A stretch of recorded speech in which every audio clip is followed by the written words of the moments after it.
Okay, here we are on take 2 to see if this is working. It looks like the microphone is not working. Piece of crap. Can anyone hear me? I don't see the bars going across like I normally do. Oh, okay. Well, that was embarrassing. Good thing I said piece of crap and not something else then. So let's all just pretend none of that happened here. My bad, guys. My bad. All right. And we've got that little thingamajig from Men in Black where you stare at the tip and forget all your memories. Just everybody look right here. 5, 4, 3. Hi, everybody. DUGROZ here with DUGROZ Reports, reporting live from my house. Today is Saturday, September the 28th, 2024. Welcome to my Saturday morning live stream. I see John R. is on board, as well as RemGB, Xavier, Tom Graber, Ian Mascal. Thank you all for being here and being a part of today's live stream. I would like to thank the person, I don't remember who it was. I think it was you, Ian, who gave a $2 super chat when my stream tried to launch but didn't. And in so doing, brought to my attention that there was no audio. Here I was all concerned about the fact that there was no, I couldn't show what I wanted to show in terms of like my pictures, but turns out there was a much bigger issue. All right, well, let's go ahead and dive in here. I'll start with a couple of DUGROZ data points. This is just anything that I personally find to be interesting from the week of points miles. Sometimes it's not even points and miles, just personal content. John R. just came in strong and dropped a $2 super chat. Thanks so much for doing that, John R. I appreciate your patronage. I was on my Capital One app earlier this week, and it has like a built-in credit-wise feature. And it said, the age of your oldest account has now been open for 25 years. Now, I know that I opened my oldest account in the early part of the year 2000. In the year 2000. So it's rounding up, apparently. This coming year, it'll be 25 years old. But I just thought that was interesting that my credit has now hit a quarter of a century. I had mentioned before there was an interesting story where I was at the creator meetup in New Orleans a couple weeks ago, and there was two or three people I was talking to, and some joke about millennials versus Gen X came up, and someone referred to millennials in the third person, and I said, why are you making fun of millennials? Aren't you guys millennials? And they were like, no, we're all Gen Z. None of us are older than 24. And then I realized my oldest credit card was older than all three of these individuals I was speaking with, and I instantly aged 25 years. So that was thing number one. Glad that you can hear me now. The Vulture and RemGB mentions to click the like button if you've not yet done so. 22 people on board, only 4 people have clicked the like button. When more people click it, more people come to watch the show. Moving on to the next DUGROZ data point. So this is one you may have seen. It's kind of interesting. American Express is no longer offering applications for the everyday card and the everyday preferred card, at least as of 2 days ago, that was the case.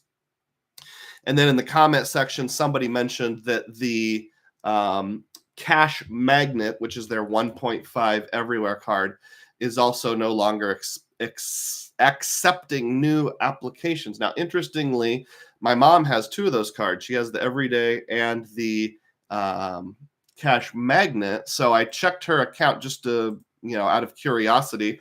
The only thing about the everyday card is there's a little pop-up said it looks different. It's kind of hard to see, but see if I can zoom in here.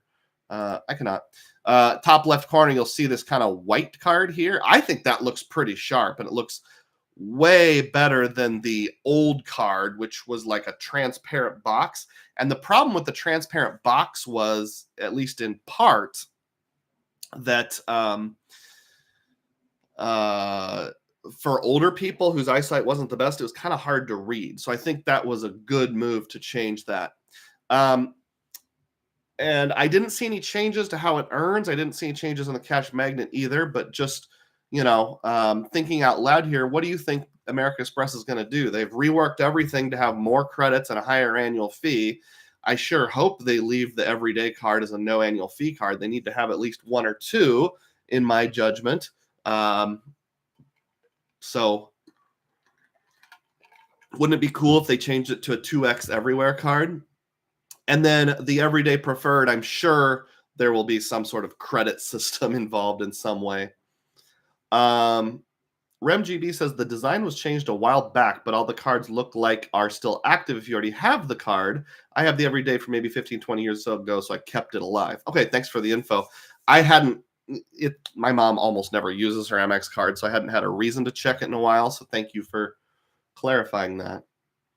Next data point.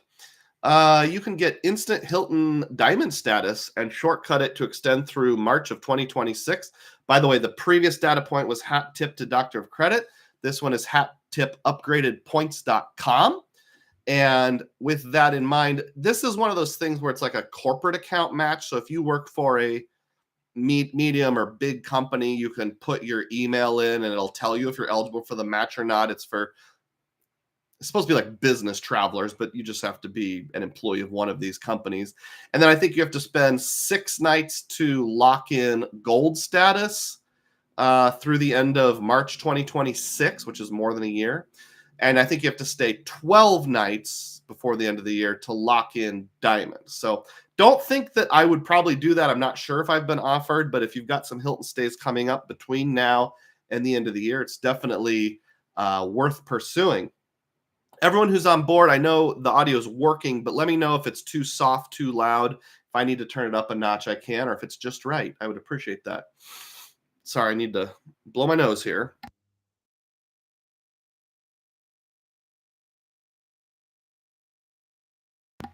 John says the audio is perfect. Thanks, John. I'm coming off the tail end of a cold. In fact, my whole family is, so I don't think I'll have cough going on, but who knows. Next data point, this is just something I found interesting. While watching YouTube, this advertisement came up for the Ritz-Carlton yacht collection. So I'm going to see if I can find it on the internet here.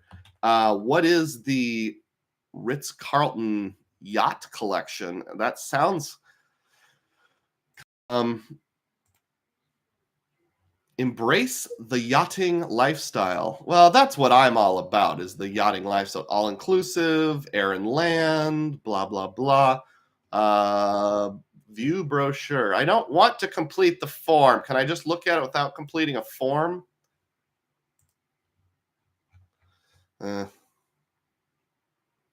Destination. That's what I want. Okay. So I see Asia, Caribbean, Mediterranean, Northern Europe, and Baltic. That's the one I'm interested in. So we've got Lisbeth, Portsmouth for $10,000. Portsmouth, Amsterdam.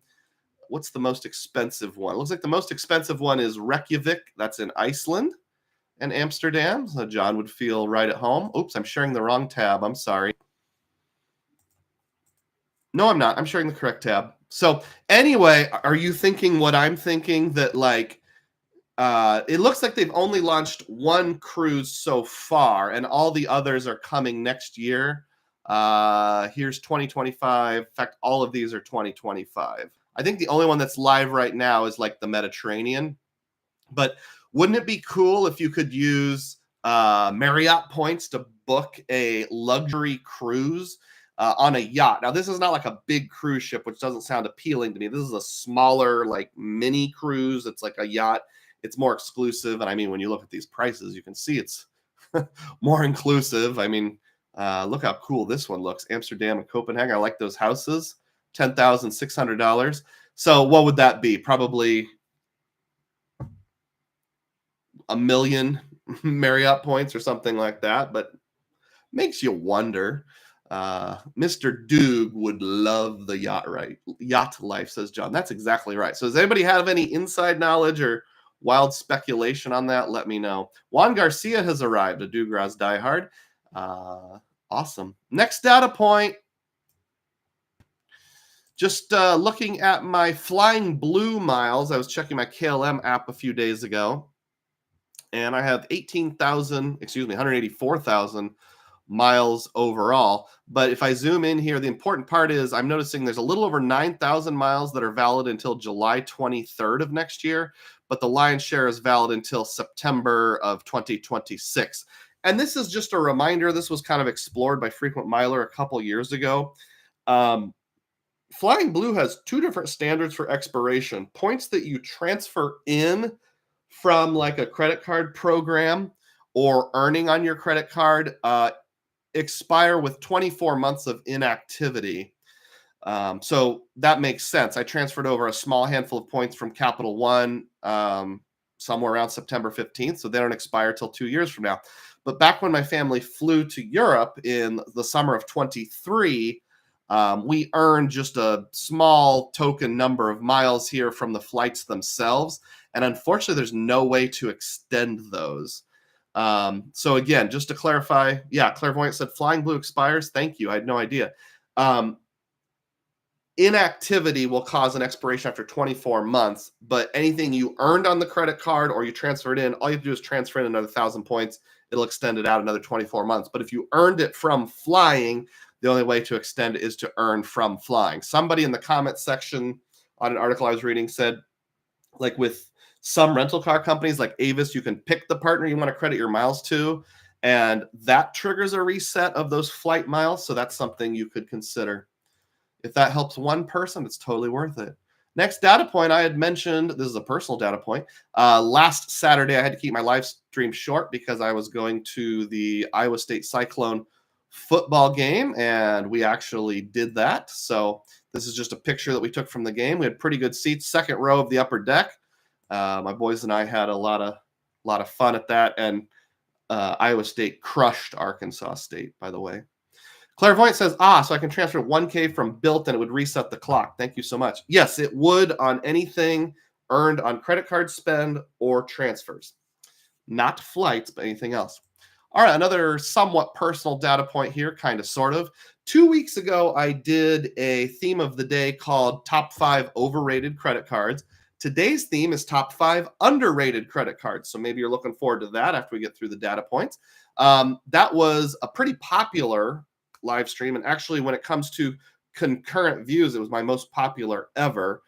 Some people said they saw 73, 74, 75 concurrent views, but after it ends, it gives me the official number, and the official number was 72 for whatever reason. So today we're going to see if we can beat that, if we can get 73 or more people on board officially, although we don't get the official report until it's done.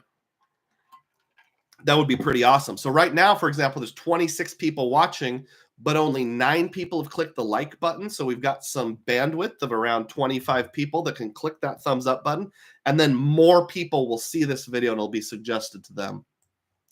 Continuing on with the DUGROZ data points. So today is the 28th. Monday is the 30th, which is both the last day of the month and the last day of the calendar quarter. So if you have any kind of credits that you need to use before the end of the month or quarter, now is the time, especially since sometimes it takes a couple days to post. Here's an example on my Hilton Surpass card. I bought a Hilton gift card right there. You can see $51.95. I want to get that in before the end of the quarter. Another example would be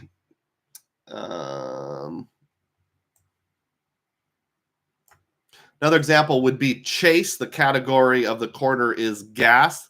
And I bought some gas at a Casey's General Store. And you can see the 5X points there. Roughly $5, roughly $25. So if you got to fill up your car with gas, you want to go buy a third-party gift card at a gas station before the end of the quarter, you better do it now. From what I have heard, although I can't validate or verify this, in-person purchases will be fine up to the last day of the quarter. Sometimes with online purchases, you might cut it a little too close. For example, there was one time I ordered Uber Eats back when I had a personal gold, or my wife did, on the last day of the quarter through the app. and it didn't post until the first few days of the next month, so I blew my opportunity there.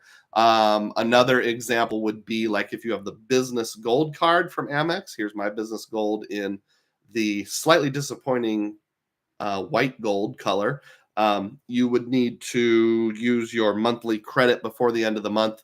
I usually just go to Staples and buy an Amazon gift card for $25, $30, something like that. How do you use your Amex Business Gold credits? How do you use your Hilton credits? Let us know.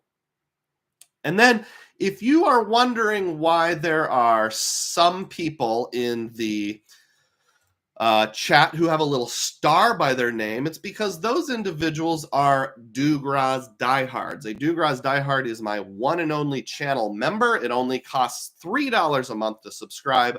You can cancel anytime. And there's a couple privileges. One is I just pay a little more attention to you and your comments are a little more long and detailed. Two is you get early access to my videos. So I almost, not always, but almost always release my videos to members the day before everybody else gets to see them. And then I have special members only videos, the Diehards only videos that only Diehards are allowed to watch ever. And I'm currently up to 32 of them. A few people have sometimes asked me, like, what are some examples of my members only videos? So I'm going to show the 8 most recent ones. Interacting with Normal People, Part 3, Why the 3X Obsession, Player 3 and Player 4 End Game. What if I hit the reset button or started over completely? Pausing for changing. A rant about the corporate world, information about my parents, the autograph journey, worth it, and a tale of 2 travelers. That was the first time we got to meet Dr. Doug and Mr. Roz. So if any of those things sound interesting to you, on any of my videos, just click the join button and you can join. And a little green box will pop up to celebrate that you joined as a member. In fact, just now, Xavier ID, it indicates has been a member for 2 months. And I don't know, does that just mean you're celebrating your membership, or did you extend your membership by 2 months, Xavier? Either way, I'm very happy to have you on board. So if you join during the live stream, you also get a green box, and we'll all be super excited. It's been a while since I've acknowledged my diehards. I'd like to do the ones who have joined recently now. About 2.5 months ago, I think, maybe 2 months ago, somebody donated like 5 to 10 memberships. So these are the people who have joined since that time. Deontay Montford, Shaitan Patel rejoined, Greg Ash, Spaithco, Lee N. Hold on, I've got one more here. And Professor X. Those are all people that have joined since that last big push. So thank you all so much for being DUGROZ Diehards. Hey, we're up to 52 people. Please click the like button if you've come on the last few minutes. That pushes this live stream out to even more people. Next DUGROZ data point. And by the way, thank you to those of you who are already diehards. Whoops. You were not supposed to see that, so just, this isn't the live stream picture you're looking for. Xavier ID says, once a month you get to send a member's chat that highlights how long you've been a member. Oh, very timely. Okay, so if anybody wants to use this chat to show off how long they've been a member, you can figure out how to do that. So be it, Jedi. That explains why I get those every now and then from existing members. Thanks, Xavier. I appreciate your patronage. Juan Garcia, John R, Xavier ID, Tom Graber, Ian Mascal, and Robert Jarrell was on here earlier before I had to stop the live stream and relaunch it. Yankee Man 311's here. Just woke up. What's up, y'all? What's up is the DUGROZ live stream, so I hope you're enjoying it. All right, so I'm ready to get into the theme of the day. How about you? I think it is time to go. The theme of the day is the 5 most underrated cards. And 2 weeks ago, I did the overrated cards, and that was a very popular live stream. So I figure, why not get into the underrated cards? Hey, I see Ian Mascal. has been a member for 1 month. John has been a member for 7 months. Thank you both for doing that and showing off your dedication. So what are the most underrated cards? Well, let's talk about what I mean by that first. So today's theme is top 5 underrated credit cards. It's all about expectations. And here's what I mean by that. I think the easiest thing to start with is an analogy. Can you give me an analogy, Patrick? Yes. So let's say you're a fan of college football and your favorite team to start the season was unranked, not in the top 25. And if you looked at the more detailed lists, they said, you were ranked about 45th or something like that. Then your team wins its first 4 games in a row, like the Iowa State Cyclones. And then by the time you're ready to start week 5, they are ranked 16th in the nation. So that team would have been underrated to start the year. They exceeded the expectations that most thought. So to clarify, these are not the best cards. I'm not making a list of the top 5 best cards. Just relative to those expectations, they are overperforming, which means they're either underhyped, meaning there's not a lot of content creators pushing them. They're undervalued. There's a key point that a lot of people miss or don't spend time talking about, or something along those lines. Yankee Man suggests Rutgers. I don't know anything about Rutgers this year. What are they doing? And then just to clarify, this is completely my opinion only. Your opinion might be different.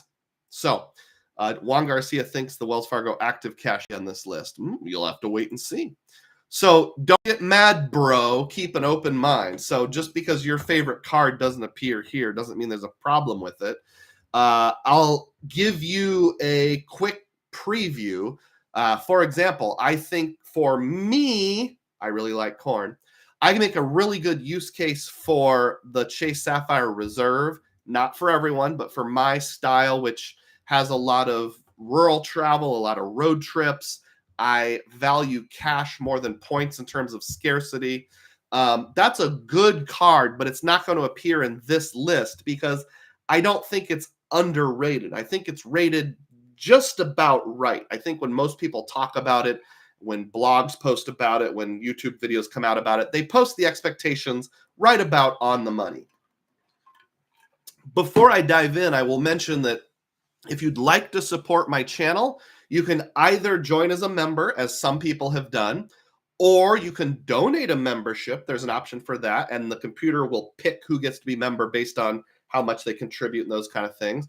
That's a good source of income for me. Or you can just drop a super chat over here. Anything helps, even if it's 99 cents or $1. Anthony Venture proved a few months ago that you can do a 99-cent super chat. I'm not sure why it's different on desktop than it is on the app. But anyway, yes, anything you give me, the lion's share of it will go towards a new microphone, a new webcam, a new cell phone, so that the technology of my channel gets better. All right, so with that all in mind, let's dive in. First, I have an honorable mention, and the honorable mention card that I've chosen is the Blue Cash Everyday from American Express. Now, why do I think this is an underrated card? I feel like what it does relative to how much it gets hyped and talked about is disproportionate. It certainly gets talked about some, don't get me wrong. So let's just take a quick look here. It does. So it's got a $200 sign-up bonus after you spend $2,000. Not bad. This is a cashback only card. You don't earn any points. 0% APR for the first 15 months. That's very valuable. Even if you're a responsible person, don't need it. Sometimes the ability just to spread out your cash flow is good. You can always park that money in a money market. Probably not making 5% anymore, but maybe you're making 4.5%. You earn 3% back on groceries, online retail, and gas, each up to $6,000 in a year. 3% back on groceries is not that exciting, but let's say, you're someone like me where I do most of my shopping at Walmart, but we'll supplement $2,000 or $3,000 a year at Hy-Vee or Fairway or Winn-Dixie or Ralph's or something like that. And I don't have a dedicated grocery card because of it. Keep this in your back pocket. It's no annual fee and get 3% if necessary. Online retails come in handy for things like eBay, that kind of stuff, Poshmark, Etsy, etc., etc. And then 3% on gas sure isn't bad. And then one thing I really like is this $7 monthly Disney bundle credit. And it says Disney, but you can also use it on Hulu or ESPN Plus. Clarification, I've never tried it with just an ESPN Plus subscription, but I have tried it with Hulu and it works. So for a no annual fee card, they give you $7 every month, $84 a year. And I had Hulu from before I even started doing points and miles. So it's not like I've changed my spending. So even if you use it for nothing but that, and I believe maybe someone can verify this. I think things like Hulu and Netflix, etc., code is online retail and give you the 3% back. Although don't quote me on that. I'm not 100% sure. Let's see. RemGB starting to guess what he thinks I'm going to say. Shaitan Patel says, "Good morning, Mr. Rose and fellow diehards. Fist bump. Yep, I just highlighted you earlier as a thanks for being a diehard. Not just you, but anybody that's joined in the last 2 months or rejoined. All right, so that is my honorable mention card. Next up, and we're going to do the top 5 in reverse order here. So next, number 5 underrated card is the Choice Privileges Select card. And this card is issued by Wells Fargo. So let's just take a quick look at what that card does here. And I'm going to share this tab. So there's 2 different Choice Privileges cards from Wells Fargo. I like the look of the orange one better. I think it's sharper looking, and I wish I could have that color. But I think the black one, the Privileges Select one, actually gets more accomplished. So right now, the sign-up offer is 90,000 choice points on $3,000 spent in the first 3 months. If you value choice points at a penny each, that's $900 worth of value for a $95 annual fee. And that's pretty solid. I actually think it's a little more than that. And I'll come back to that in a few moments. The earnings are meh, not that exciting. 10x on choice hotels. Okay, well, and you get one of their statuses, I don't remember which one, which makes it more like 12x. There's this whole confusing thing where on the card it applies to everything. On the stay itself, it only applies to the rate, not counting taxes and fees. So it's a little hard to project. And I don't pay cash at Choice Hotels hardly ever. 5x on gas, grocery, home improvement. That's kind of, well, gas and grocery are pretty meh because you can transfer from Wells Fargo on a 1-to-2 ratio to Choice. So it would be better to put it on like an autograph card for gas. And I can't remember. Does Wells Fargo have a grocery category, any of their regular cards? And get 6x at least on gas. And then home improvement stores, that one's kind of unique. Phone plans, we'll come back to that later. 1x on everything else. There is an anniversary bonus. This is my favorite part right here, and why I think this card is somewhat undervalued. You get 30,000 bonus points every anniversary just for having the card.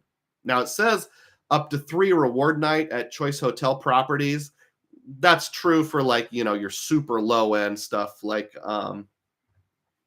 trying to think like what's the lowest end Choice property? Is it Roadway Inn? So yeah, you could probably get a Roadway Inn on the bad side of town for 10,000 per night. But I think, like an upscale La Quinta or Country Inn by Radisson, you're probably going to average more like 20,000 a night. So it's probably like a night and a half for free.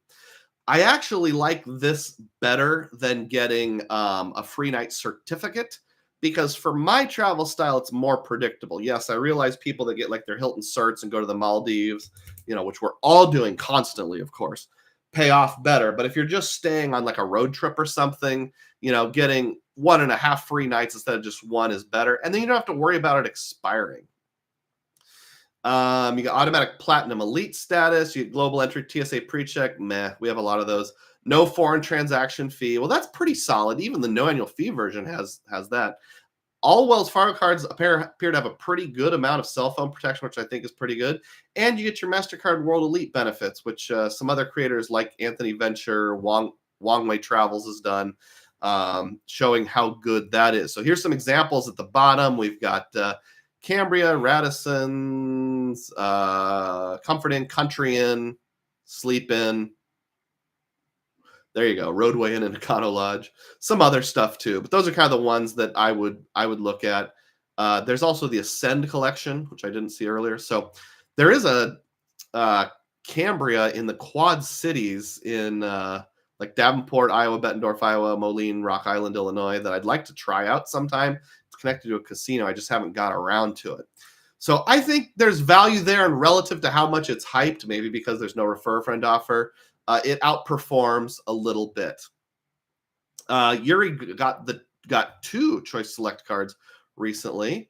Let's see. A lot of people guessing. Chad Pennycuff has arrived. How you doing, Chad? A fellow diehard. I probably won't go over the guesses now of what people think I'm going to say, but we will have time for that between 2 and 1. Yuri says there's also a 100-point offer for the Choice Select card. That must be either target offer, you have to go somewhere. Yankee Man says, I considered the free choice card while it was 80,000 points a few years ago. Ended up deciding against it once I saw how much the points were worth. Well, we should talk about how much the points are worth. If you're staying at Roadway Inns and Econo Lodges, even like Clarions and those kind of things, you're probably going to be under a penny per point. But I did a video a while back where I did a amount of cherry picking that was reasonable. It wasn't especially hard, but it wasn't especially easy. It was just kind of like putting in a medium amount of effort. And I declared that the value is about 1.25 cents per point. So actually, that 90,000 point sign-up bonus is going to be worth, will it be over $1,000? Let me check here. 0.0125. Yeah, it would be $1,100 is what the sign-up bonus would be worth if you go with my valuation of 1.25 points. I realize some people might not, but I think you can make the case. Professor X says there are no grocery categories for Wells Fargo cards. Good to know. Thank you for clarifying. Sean D is here. A diehard says, good morning. John R goes to the Maldives every year. Hey, that makes 2 of us. I'm sure most of us do. Rem GB says, amen to that. I hate free night certificates since they're a ticking time bomb. I always end up using them on medium end hotels, not any outsized value. Exactly. I'd rather just give me the points. Filmo is here and says, good morning, everyone. Off to do family stuff. I'll catch the replay later. No problem. We'll have family stuff now and then. Thanks, Filmo. A lot of people saying hi to each other. Andrew Beach says, for me, I really like corn. I do. I really like corn. You go to a parking lot that's selling corn in paper sacks for 80 cents an ear. Get some of that sweet corn. Cone, you can't beat that. All right. I guess that's all I have to say about that card. So yeah, the Choice Select card, underrated card number 5. All right, let's move on to, where are we at with the head count? 47. Oh, it went down a little. If you haven't clicked the like button yet, please do so. And Yuri says, Choice replaces my former Radisson cards with 40K annual bonuses and Platinum Select. Oh, it sounds like those Radisson cards were really good back in the day. All right, number 4. You had to know this was going to be on the list. The U.S. Bank Altitude Reserve card. Well, what does the U.S. Bank Altitude Reserve do? Do we need to go to the website? Nah, we've got it memorized. So, first and foremost, the U.S. Bank Altitude Reserve card is a card that lives on your mobile phone, or at least it should, because the number one feature with the card is that it gives 3x on mobile wallet transactions. So anytime you have tap to pay like Google Pay or Apple Pay. In fact, I have found there's quite a few online things like paying some of my parents' doctor's bills. There's one in particular that allows mobile payments, and that has come in clutch a few times. And then, of course, the big feature that goes with that is the real-time mobile rewards, where you can stay at a travel place like a hotel, rental car, airline, Amtrak, and it is subject to certain minimums, like 150 on hotels and rental cars. and it'll trigger a text message to go to your phone, and that text message will say, do you want to redeem X many points at 1.5 cents per point for this?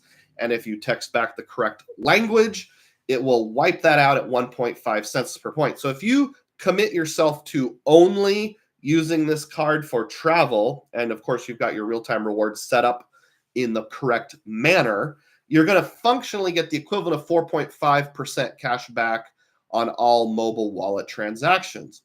And then if you look at the structure of how you have to pay for it, there's a $400 annual fee, but they give you a $325 travel and or dining credit every year spread out over the year. So I know you can make the arguments for not valuing credits at their full value.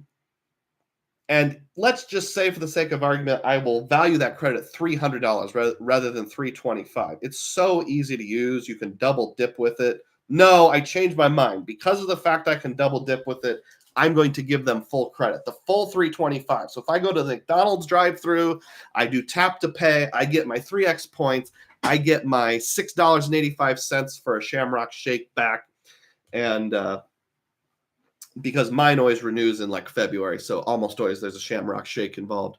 I will get that $6.85 credited right back, and it's so easy to use. Same thing applies to travel or dining. So that leaves an effective annual fee of $75, and even if you go beyond that, I don't know if I'm just lucky or what, but every year I've had this, which has been 3 renewals now, 2021, 22, 23, nope, 4, and 25. Every single year I called, and without having to do anything, they have given me a retention offer of at least 5,000 points. Now, since you can use that for travel at 1.5, that's the equivalent of $75 in real-time rewards. So I had an effective annual fee of $75. Every year they've given me a retention bonus of at least $75 equivalent. So for me, I really like corn. And every year after year 1, this has been effectively a no annual fee card. So you can't beat that. What else does it have with it? You get 8 Priority Pass lounge visits, but it's not just lounges. It includes experiences and restaurants. So my family used 6 of those 8 Priority Pass lounge visits this past summer at a restaurant inside the Washington Reagan Airport. I think it was called the American Grill. Unfortunately, somebody told me about 2 weeks after my family got home, that restaurant closed completely. So that's not an option anymore. But that got us somewhere around $120 to $140 worth of free food. So, I mean, talk about value. And if you pair that with some other card that gets the regular old Priority Pass lounge visits unlimited, like Capital One Venture X, like CSR, functionally, you've got all your lounges unlimited, and then you've got these 8 bonus restaurant or experiences on top of it. You get primary rental car insurance. And that's awesome because this is the ultimate car rental card because you can save up your rewards. You can use it for a rental car. You can get the points earned on travel at 3x. It's 3x on mobile wallet and travel. Get your primary car rental coverage, use real-time rewards, and get that rental car without having to use any money out of pocket. So if you can't tell, I like the card. Catching up with comments. Yuri says the Altitude Reserve is the best card in the market. David William is here. How you doing, David? And predicts the Altitude Connect should make the list. Well, we'll have to wait and see. Remember, this is just my opinion. Cesar Joel is here. Happy to see you, mi hermano. Clairvoyant says, I've been using the Altitude Reserve since the middle of 2019. It's the best card I owned. Yuri says, his one restaurant visit includes 2 times 28. I believe it's a 1 times 28 function. So you would have to use 2 of your visits to get $56 or whatever that comes out to.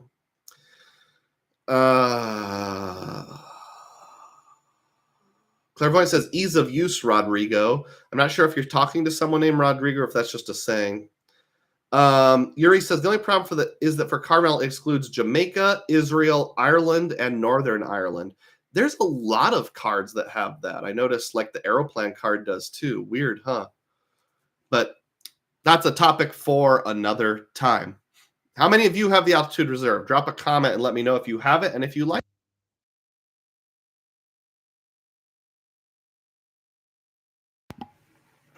Of course, it does not have transferable currencies, but it's just a perfect role player.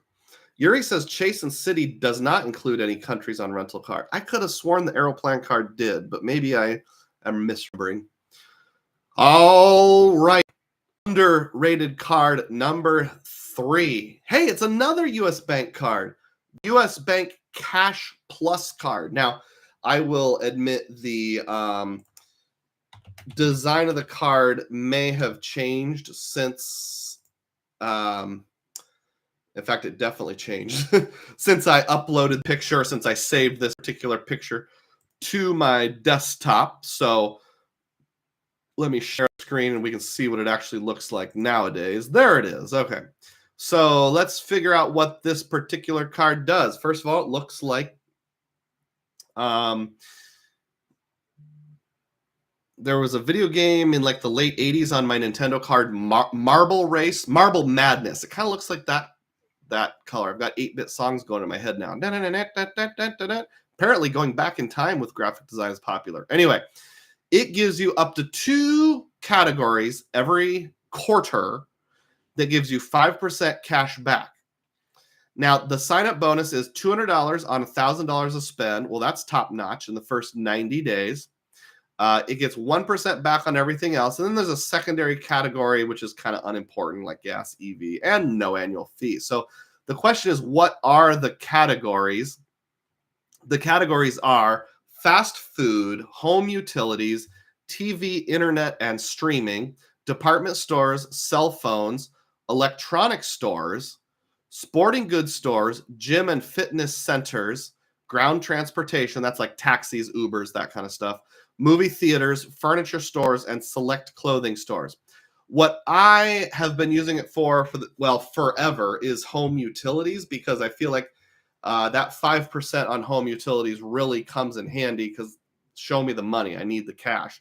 So that includes my Mid-American, which is electric and natural gas. It includes my water bill, which is through the city.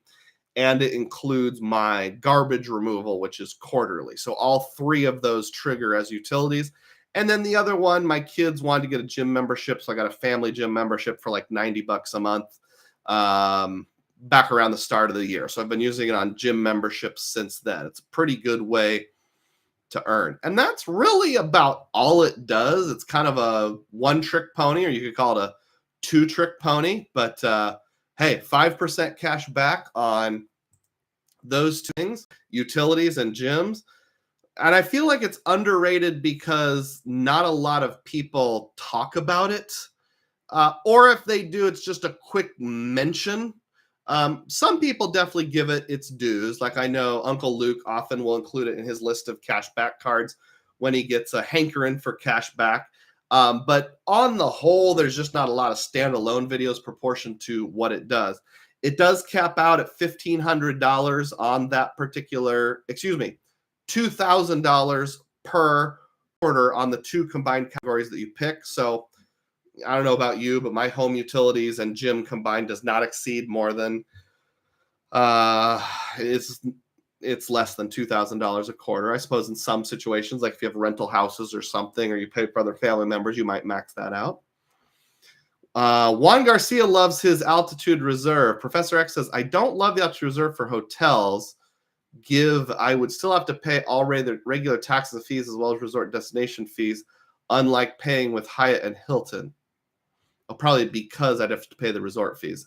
I would agree with that if it's that kind of hotel.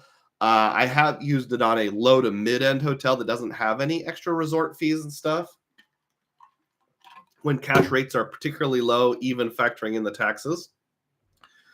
Chad Pennycuff also loves his U.S. Bank Altitude Reserve. Thomas Happyuk says that's a Visa Infinite rule, the insurance exclusions. Isn't the CSR a Visa Infinite? So I would think it would also exclude those countries for like Jamaica and Northern Ireland and stuff for car rentals. John R. also says the Cash Plus is my utility card. Yuri G has 2 Cash Plus cards, but I don't use them anymore. I was using them for utilities, but I also got a Wyndham Business Earner card, and I use that. I think you can make a fair point either way. 5% cash back on utilities, 8 points per dollar on Wyndham. I think it depends if you're hankering for cash, you have a need for cash, or if you're in a need for Wyndham points. I'm not gonna blame anyone either way. Rem GB says, I love my US Bank Altitude Reserve favorite card. Clairvoyant has joined as a DUGROZ diehard. Awesome. Thank you, Clairvoyant. Celebrate. A new diehard is born. Thank you, Clairvoyant. I appreciate it. Yankee Man says, this card looks like a great gap card to fill less common categories on the US Bank Cash Plus. Indeed, that's what it is. Xavier reminded me to talk about the caps. Yuri G says, I think the most interesting category is department stores because Belk sells Visa gift cards. I don't have any Belks around me, but that's not a terrible idea. I know Kohl's, Kohls, sells Amazon gift cards. I don't know about Visa gift cards. M2K says, hello from the West Coast. I pay $1K per month for service utilities because California. Okay, well, that would be $3,000 a quarter, so I guess you would go over. David Williams says, fast food category is cool too, can replace restaurants for some. True. And I have used it for that in the past, but generally between like Chase's rotating categories and US Bank Altitude Reserve getting 4.5, close enough. I would rather use that for something else. Mike is here. Hi, Mike L. How you doing? I use it for utilities too. Is there another card that gives 5% back on utilities other than Wyndham? Not that I know of. Clairvoyant has 2 Cash Pluses, and they're great. Professor X says, I like the Elon Max Cash Preferred better than the Cash Plus. The Max Cash does not require reactivating quarterly categories. That's good to know. I haven't ever gone down that path. My understanding is the Elon Max Cash Plus is just a clone of the same card. The Max Cash Preferred also has broader entertainment and recreation categories than the Cash Plus. Yuri thinks the custom cash will take spot number 1.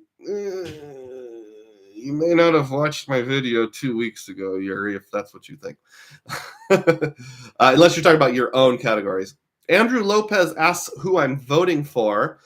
Just to clarify, I specifically avoid talking politics on the channel, so I would kindly ask other people refrain from doing so as well. Thank you for understanding. Number 2 underrated card, drum roll please, is the Wyndham Earner Business Card. Hey, it's like a bunch of people had ears that were itching.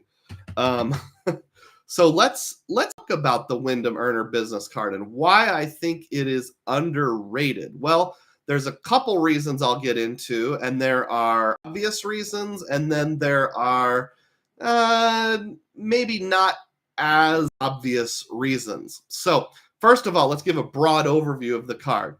Right now, the sign-up bonus is 80,000 Wyndham points after spending, it should be right up here at the top, 4,000 on purchase the first 90 days, and then you earn an additional 40,000 on 15,000 the first 365. So this is one of those tiered ones. I wish it was more like 60,000 on 6,000 spend. That's a little easier, but oh well. Free nights can require up to 30,000 points per bedroom at participating properties, and we'll come back to that a little bit, but it can be as low as 7,500. You earn 8 points per dollar on Wyndham hotel stays and gas. Now, the Wyndham hotel stays, meh. But the gas, ooh, that's pretty sharp, especially if you value this at or over a penny per point. And I do, but I'll come back. Oh, I like how if I hover over this, the title of the picture is Woman Paying with Credit Card in Hotel. Very creative. You also earn 5 points per dollar on marketing. That would be like if you pay for Facebook ads, advertising, and utilities. Home utilities, we just mentioned, water, gas, electric, garbage removal. If you have to pay for like propane or something like that, that might count. And then there's a $95 annual fee. How do we offset that $95 annual fee? Well, one way is with this annual bonus listed right here. You get 15,000 points each year. So once again, kind of like the choice points, instead of giving you a free night certificate, they're just showing you the points, which I really appreciate that. I find that better. You don't have to worry about expiring, those kind of things. With any of the Wyndham cards, you get what they call Go Free Faster, which means when redeeming points, you get a 10% discount. So, for example, if a given lodging is 15,000 points a night for everyone else, for you as a card holder, it will only be 13,500 points. Hey, Thomas Hapute coming in strong saying, thank you for avoiding politics. You're sure welcome. The only reason I have that policy is because if you want to follow politics, you've got lots of YouTube channels to choose from. That's not why you're here, and I don't want to bog us down with that. So thank you for your support, Thomas. I sincerely appreciate it. Celebrate, celebrate. Points to the music. All right. 1 point per dollar on everything else. Let's see. Anything else we need to know about? Yes, you get automatic diamond status, which I'll be honest, I don't really stay at Wyndham's. I'm going to explain this in a little bit if you're wondering why I like the card, but I don't stay at Wyndham's. So that doesn't really apply to me, but you can do some complicated things with like matches to Caesars and getting celebration dinners. I found out a month ago you have to jump through some hoops nowadays for that, which was lame, but so be it. And then, yeah, boring stuff here. We're not going to pay interest, are we? Because we pay off our credit cards every month. So why? Oh, why is it that I like this card so much when I just said I generally don't even bother staying at Wyndham properties? Well, it's because there's this thing called Vacasa. And in the event you're not familiar with it, Vacasa is a vacation rental property booking site similar to VRBO. Some similarities to Airbnb, but more like VRBO. Beach houses. In fact, this picture might be in Gulf Shores, Alabama, because I've been there and I've seen this kind of thing. Or cabins in the woods. Where are these places, you're wondering? Well, here's something I found out recently that I didn't know. Did you know Vacasa is actually outside the United States? Until recently, I thought it was U.S. only, but I'm going to Canada and see what happens here. So come on, why don't you give me a bigger map? Oh, well, we'll just have to roll with it. So it's kind of hard to see, but like you can see there are some properties in Canada. Now they're all, just north of Washington State, most of them being in the area around Vancouver.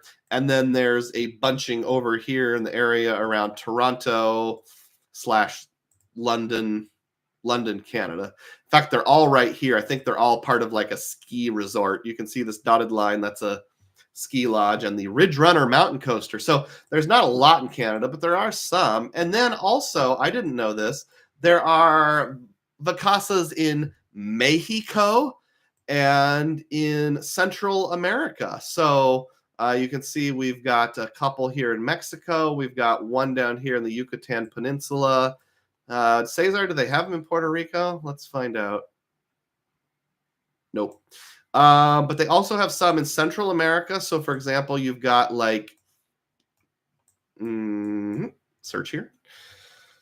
You've got a couple in Belize, 200 in Belize. Here's some more over in the Yucatan. I said a few. There's actually a whole bunch.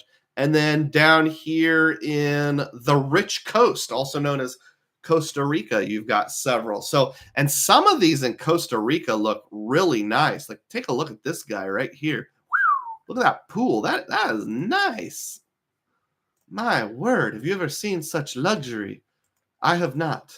Okay, I kind of have, but I mean, that looks really nice. So you might be wondering, like, Doug, tell me, what does Vacasa have to do with any of this? Well, I'm about to tell you here, Jim. So Wyndham partners with Vacasa. You can use your Wyndham points to book Vacasa vacation rentals. Now, you have to be a little careful with it because there are some very specific ways of doing that. And they bill it per bedroom per night. And the rate is 15,000 Wyndham points per bedroom per night. Now, if you have the card, you get that 10% discount. So it'd actually be 13,500 points per bedroom per night. And I'll do an example in just a little bit here. It used to be uncapped, at least in theory, and you could get epic value up around 3-4 cents per point. Now it's a little harder. You're probably getting in like the high ones, the low twos on cents per point, but they're so easy to earn. So that's why I think it's worth doing. For example, I have like 106,000 Wyndham points just from buying gas in the past, paying a few utilities, buying a few Amazon gift cards, maybe occasionally a Visa gift card, but it's not like I'm doing truckloads of manufactured spend on it. Click the like button if you haven't done so already. We need to get more people in here. We need to beat that 72 person mark. Thank you.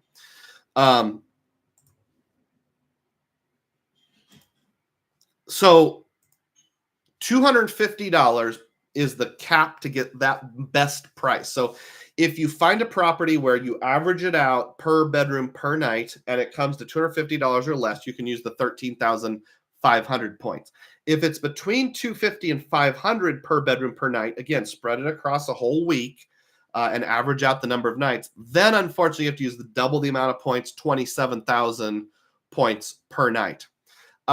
If you are a hacker like me, and you can find just the right situation, you can really maximize that. So let me show you an example here. I have to copy and paste a link, but if you'll give me just a second or two to do that. My copying and pasting skills are not the greatest in the world, but they're okay.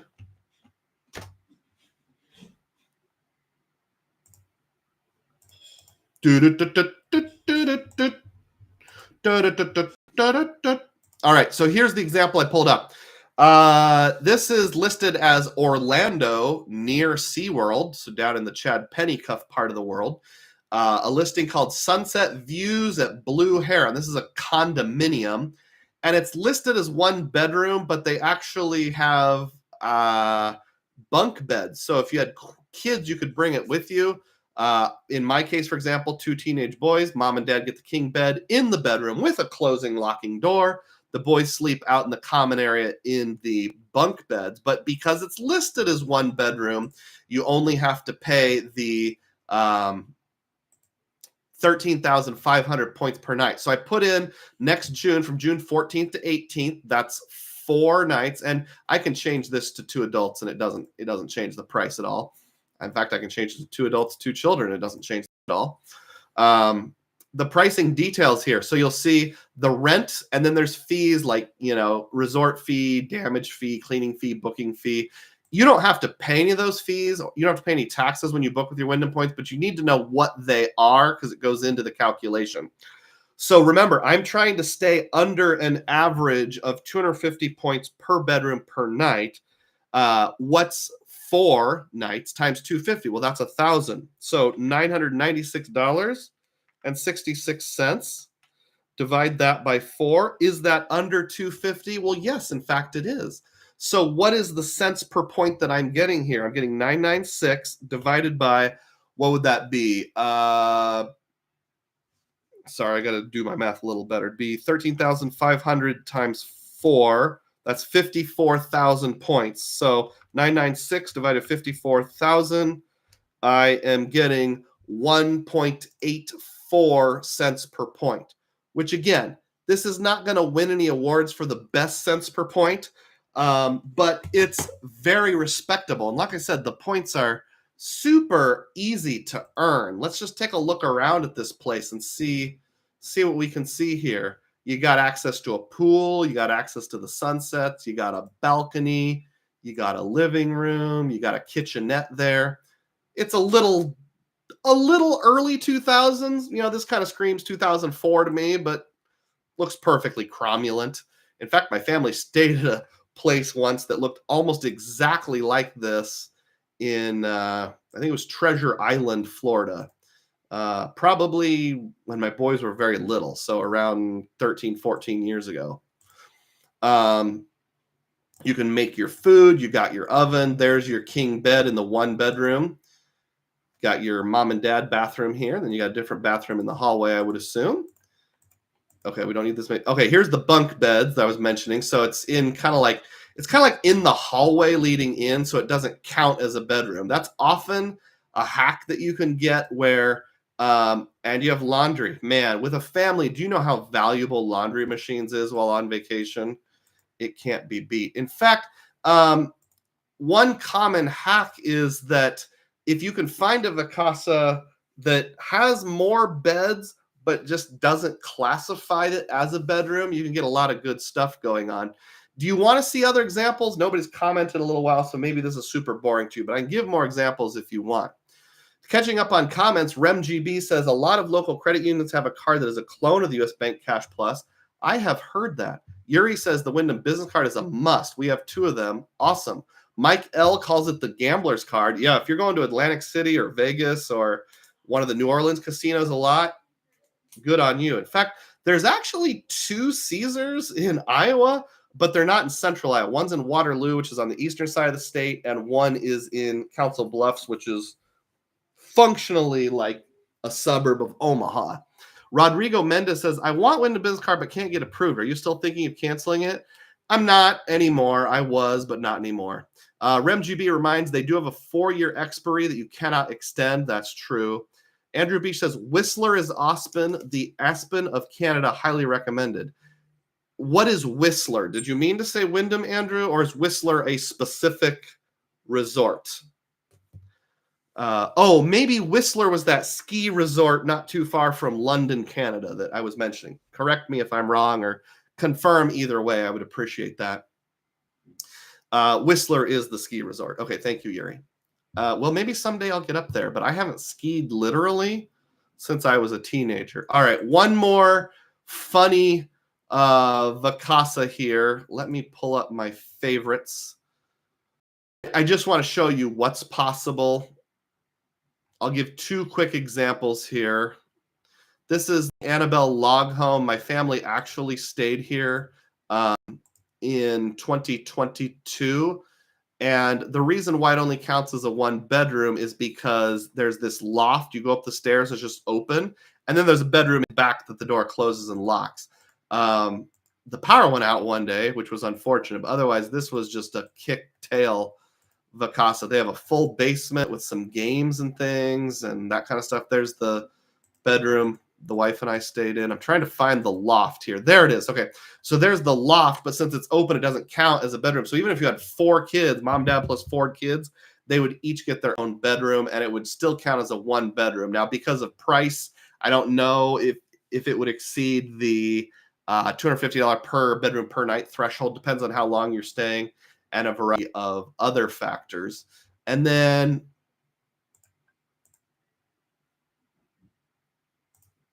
where's the other one? It's really funny and weird. Let me find it.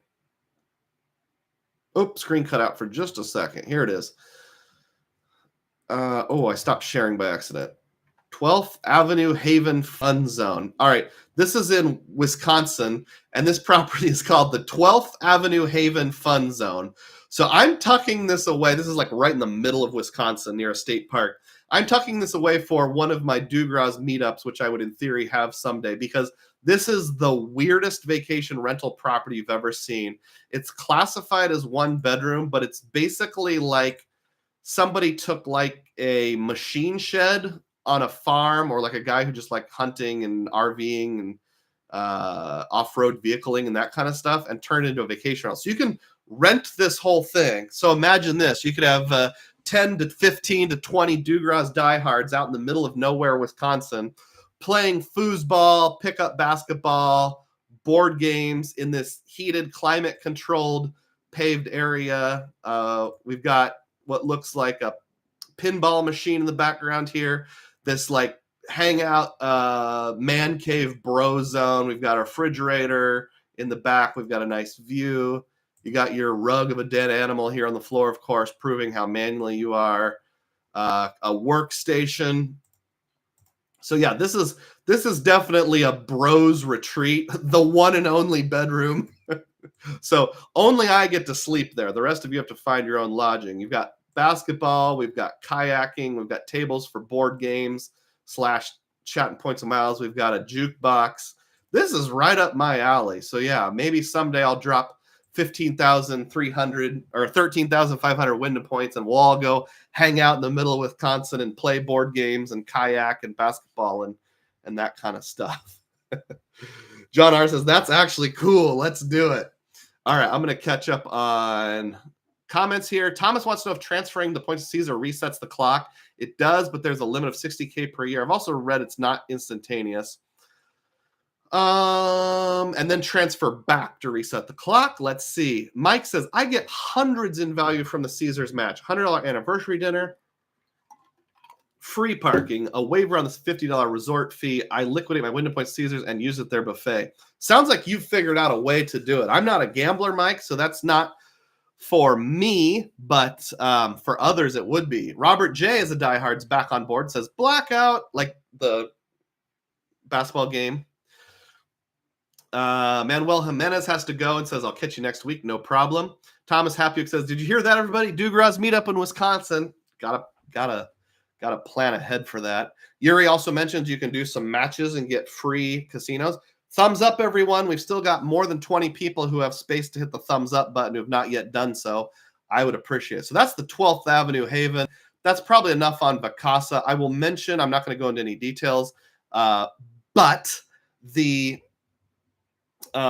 maybe best use of Wisdom points I ever did was at cottages.com, which is basically the equivalent of Vacasa, but in the United Kingdom. I think I said that wrong.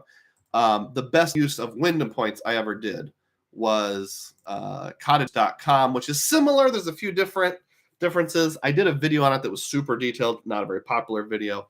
Maybe I'll come back to that later. Actually, I should pull up a picture of that for later, but I'll save that for later. All right, so we are on almost ready for the number one card that I think is underrated.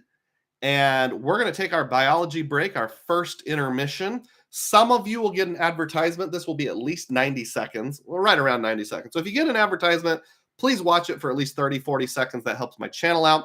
We're going to take a break. While I'm taking the break, if you're still on board, please stay through the break. Put a guess over here. What do you think I am going to choose for my number one underrated card? Remember, not the best, but just a card that doesn't get enough billing. Sit tight. I'll be back in 90 seconds. Thank you.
Almost back. All right. Let's see who stayed through the break here. Hopefully, lots of people. 45. Hey, that's pretty good. All right. People guessing. RemGB says AAA grocery card. Xavier has no idea. Clairvoyant says, I don't think that can be it. Verizon Visa, Quicksilver card. That won't be his, but it might be mine. I'd be curious to know why you think the Quicksilver is underrated. Ian says, sounds like a number 2 today. No. Robert says, Redstone card, but I don't have it yet. It can't be the Redstone card because I got geofenced out. Sorry. John says, I'm still here. I'm a diehard. Counter Everything is on board. Don't think we've met before. Counter Everything. Bank of America, CCR doesn't get much love for how much it covers the online spend category. True. Well, remember what I said at the beginning when I was giving all my disclaimers? This is my opinion. So those of you who've watched my channel enough should not be surprised by number 1. You're probably thinking, well, if it's not the Altitude Reserve, which I've already covered, then what's the other card that he seems irrationally in love with? So let's go ahead and get there, folks. The number 1 underrated credit card is the Chase Aeroplan card. And if you have watched much of my content before, you'll know why. If you haven't watched all that much, you might be thinking, what the crud? Why would he pick an airline card? Dude doesn't even fly that much. Well, it's because of this thing called Pay Yourself Back that the Aeroplan card has that I have taken advantage of hugely. But first, let's share the tab with the Aeroplan card over on the Chase website and see what the card does. So they do have an elevated sign-up bonus right now, which is 100,000 points. It's one of those tranched offers where you earn 75K on the first 4,000, and then you have 12 months to spend a total of 20,000, which would be an additional 16, and pick up the last 25,000. I would probably not bother with the 20,000. I would just go for the 75,000 after 4,000. I think that's pretty good. There is a $95 annual fee, and it's your ticket to the world. Well, you can earn 3 points per dollar in grocery stores. Fair. 3x on restaurants, including grocery and takeout. 3x on Air Canada. I've literally never used that. And then this is kind of interesting, not that big of a deal, but kind of interesting. You earn 500 bonus points for every $2,000 you spend on a calendar month, up to 1,500 points per month. So if you're going to spend 2,000 a month, you might as well get 500 points. That's like an extra quarter point per dollar, which is okay. Now, here's the real ticket is in how you redeem the rewards. And yeah, you can get flights and tours and all that kind of stuff. And we're going to ignore all that. First of all, if you have ultimate rewards over at Chase, anytime you transfer them over, if you're transferring at least 50,000 or more, you get a 10% bonus on those transfers. And this is stackable on any offers that Chase is making at the moment. Maximum 25,000 per calendar year, which is $250,000. So if you're moving over your 50,000 5 times, that's where this extra caps out. But it'd be pretty rare to go more than that. So here's what it's all about. Pay yourself back. You can redeem your points as a statement credit to cover your annual fee and travel purchases, such as hotels, car rentals, rideshare, flights, and more. The and more is important. Each point is worth 1.25 cents per point, which means you get 1,250 statement credit for every 100,000 points redeemed. There's some information about grocery stores and dining, but that's at a rate of 0.8 cents per point, so don't do that. There is no limit to the amount of points you can redeem through December 31st, 2024. Now, that's the one thing holding this back from being an amazing card is that you can't say with certainty that they're going to do it again.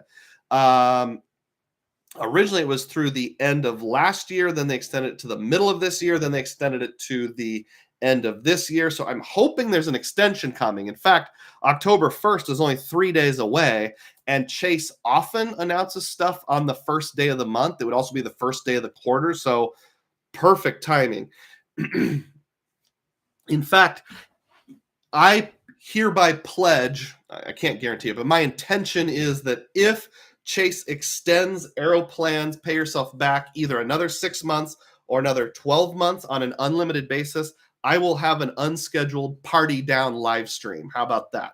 We can all celebrate together. So now that we know how it works, let's just think about it a little bit. Don't worry about the Aeroplan stuff. Just think about the pay yourself back. So Chase frequently runs a transfer bonus from Ultimate Rewards to Aeroplan. You have to have either the CSR, CSP, or CIP to make this happen. They offer a transfer bonus usually twice a year of 20%. So one Chase point would become 1.2 Aeroplan points. If you transfer at least 50,000 concurrently, you also get an extra 10%. Now, it's not 1.2 times 1.1. It's just 10 plus 20 added together. It becomes 30%. So one ultimate reward becomes 1.3 Aeroplan point. And then you can redeem that with pay yourself back at 1.25 cents per point. So everybody should have the formula memorized by now. What's 1.3 times 1.25? Raise your hand. Anyone?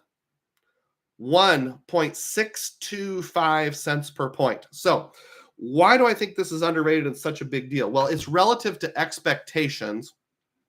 Not a lot of people talk about it. There might be some I'm unaware of, but as far as I'm aware, there's only 2 content creators who have taken the time to do videos about it, and that's myself and JP Knowledge. We're the only 2. Again, I think the fact that it's scheduled to end this year makes it underrated. And honestly, if you were thinking about getting this card now because we're about to enter October, unless you have a use case where you know you're going to use it all by the end of the year, earn all the points, spend the points, redeem the points by the end of this year, I probably wouldn't do it until we get that information. This card has basically saved my last 2 vacations because there's so many things you cannot use. My last 2 big family vacations, not my rip trips, although those are handy too. So many things that are travel that you can't use points for directly. We'll talk about the trip we took to Europe, England and Sweden. Rental car to drive to Wales, put on the Aeroplan card. Outside of your home country, it has primary car rental insurance, at least in Wales and England it does. So that was awesome. I used it to wipe those charges out, 1.625 cents per point. A boat tour in Sweden, actually 2 different boat tours in Sweden.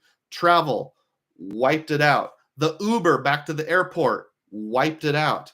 Parking in England, just some random parking garage and parking lot in Hereford, wiped that charge out.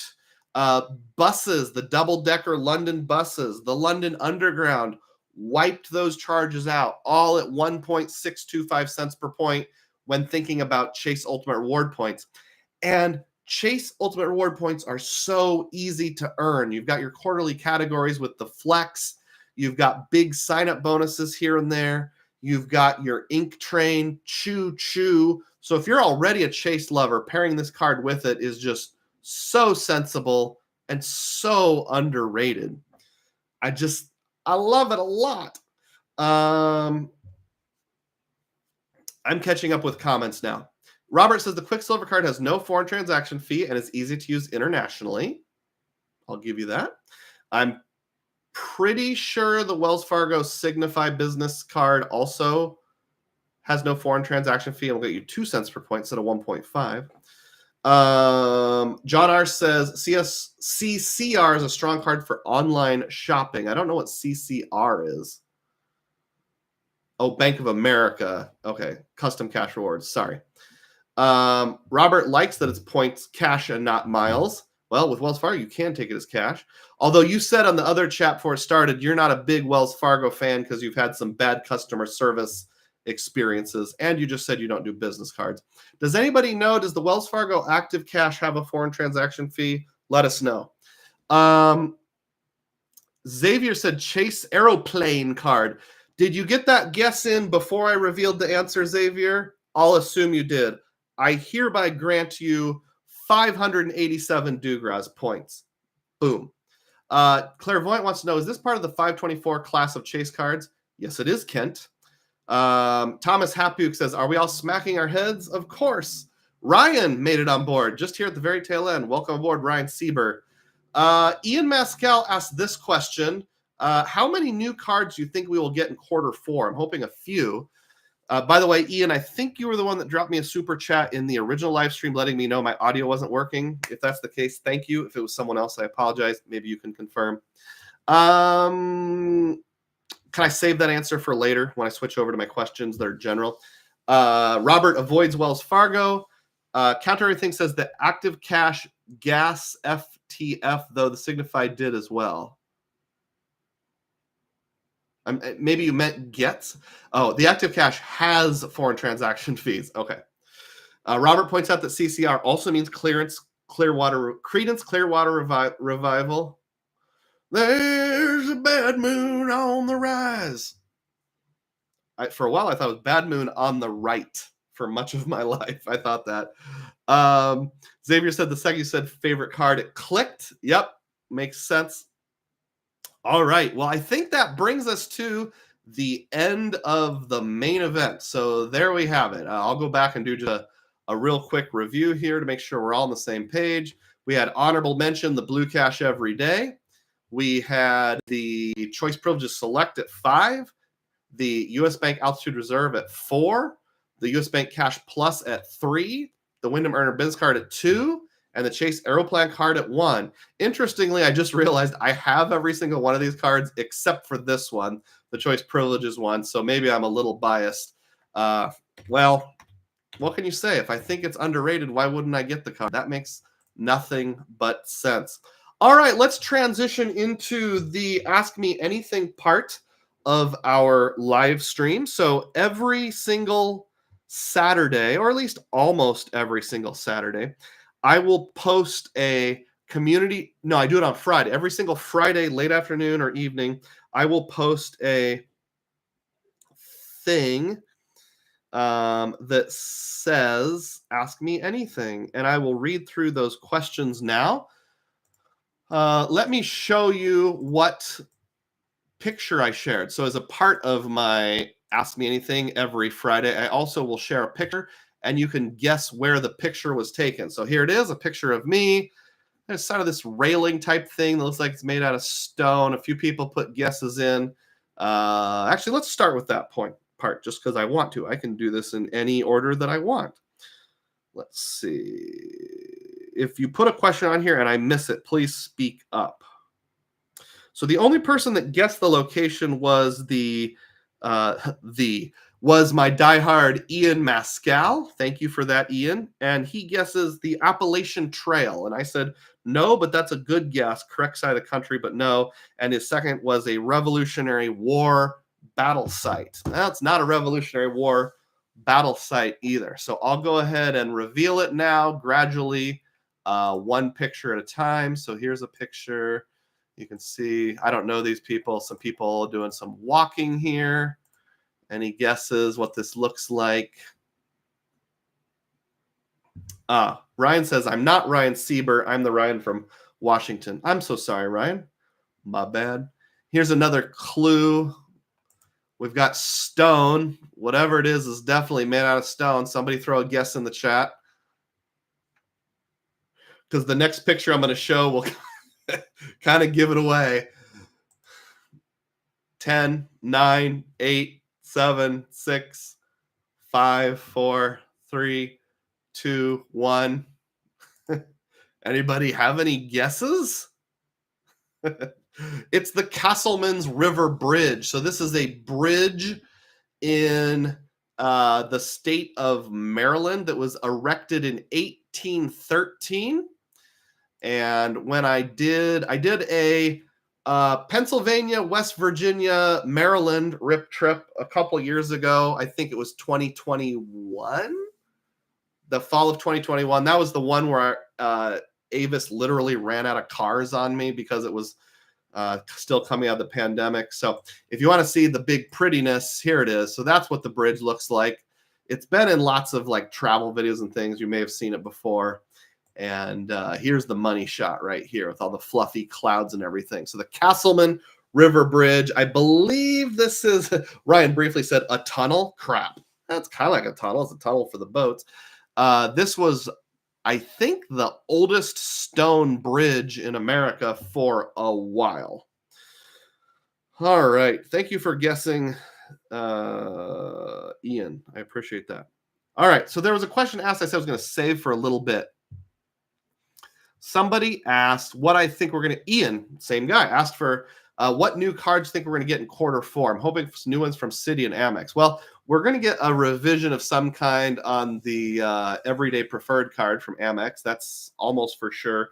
I wouldn't be surprised if the annual fee goes up from 95-ish to 150-ish, and you get like a Dunkin' Donuts credit or McDonald's credit, or what's something super obscure, a credit that can only be used at stores inside of shopping malls. Like if you're getting your ears pierced, a credit on that or something like that. Dog grooming credit. I don't know. And then Citi, of course, has been holding out on us for a while. They're supposed to be having their new version of the Prestige or whatever it is. I'm actually thinking about laying down an ultimatum for Citi. Citi, you have until the end of this calendar year 2024 to reveal your new card, or I'm out. I'm just leaving thank you points altogether. All right, moving on. So let's find these questions here. I had a question from Jonathan Davis last week, but unfortunately I didn't see it till after the live stream ended. I apologize. And yes, this question.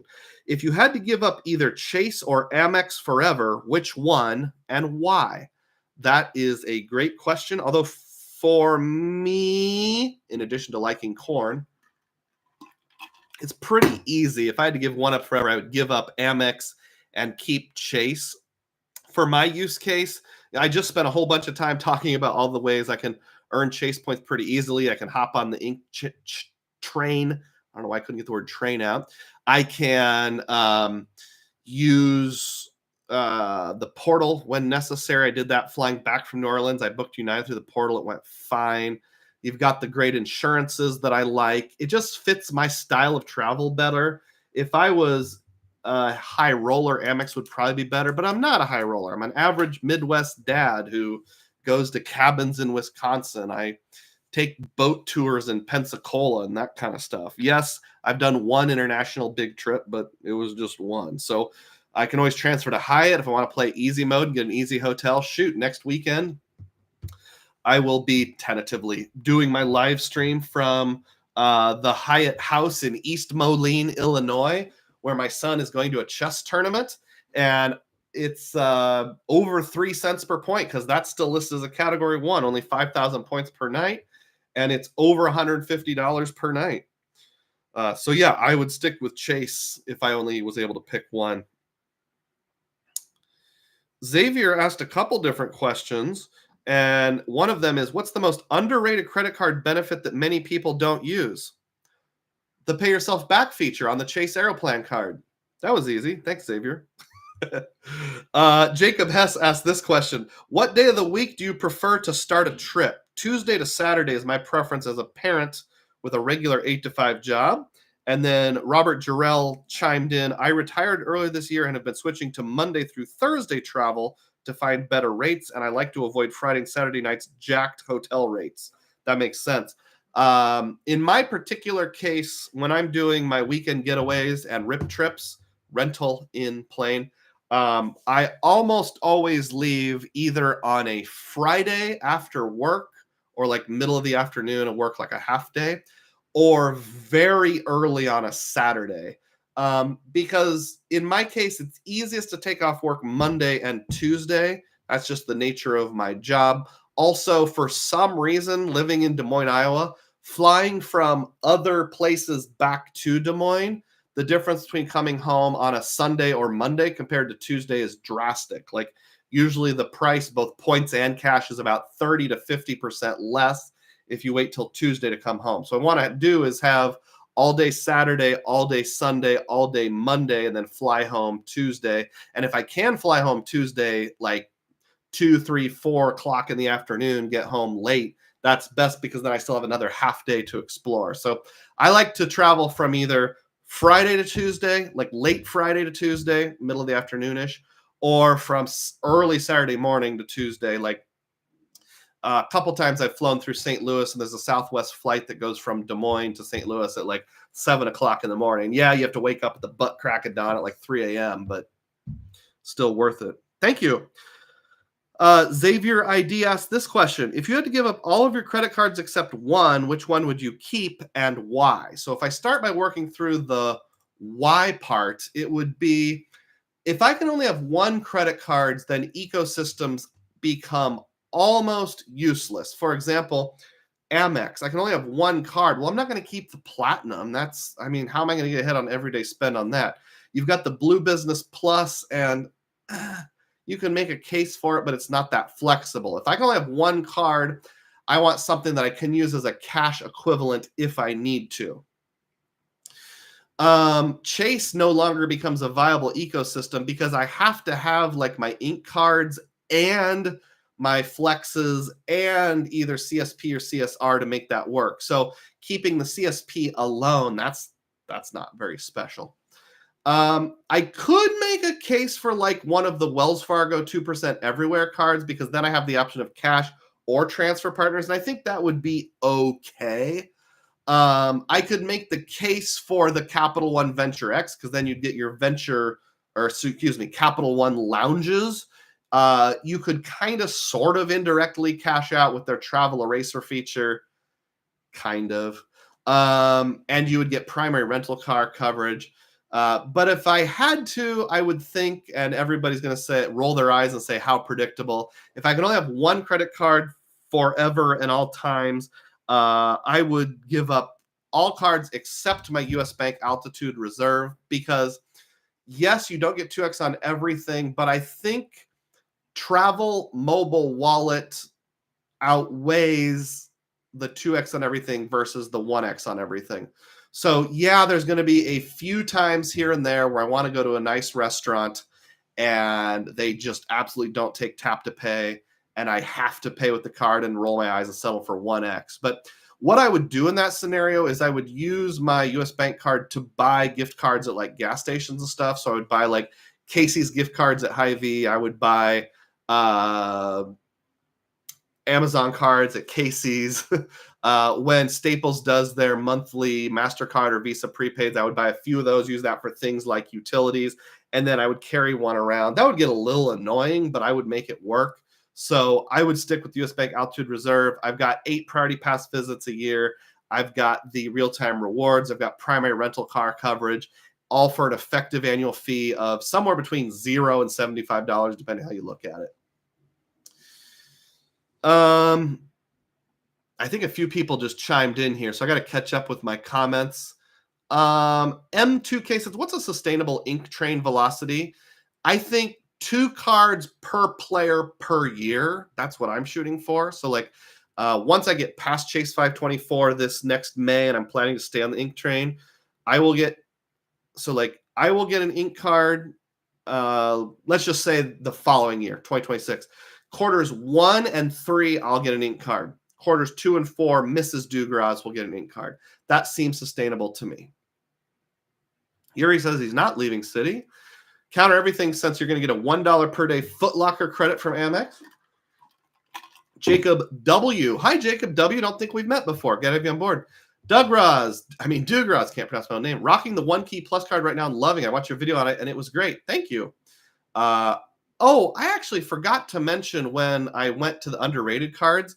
If I go all the way back to my number 5 card, touchdown. If I go all the way back to my number 5 card, the Choice Privileges Selected, and thank you for reminding me of this, Jacob W., it seems like Wells Fargo considers Target and Walmart to be grocery stores, even the big super centers, which is the only place I've found, because on the One Key Plus card that both Jacob and I have, actually I don't know if Jacob has the regular or the plus, but either way, the One Key card that I have, I'm getting 3 points per dollar when my wife goes to Walmart or Target, which I don't get anywhere else, and they're coding it as a grocery store. So that's kind of a hack. And I've read at least 1, maybe 2 data points online of people have said the Choice Privileges card does the same thing.